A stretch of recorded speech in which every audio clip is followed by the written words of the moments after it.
The midnight train. Every night at exactly midnight, the sound of a distant whistle echoed through the quiet town of Ravenshade. No tracks ran through the town, yet the ghostly train always appeared, shrouded in mist. No one ever saw who got on or off. One night, three friends, Leo, Mia, and Ben, decided to uncover its secret. As the train pulled in, they held their breath and stepped aboard. Inside, golden lanterns floated in the air, casting eerie shadows.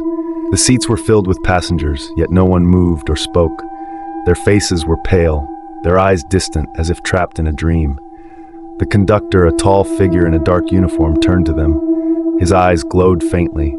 "You shouldn't be here," he said in a hollow voice. The doors slammed shut and the train began to move without tracks. "Where are we going?" Mia whispered.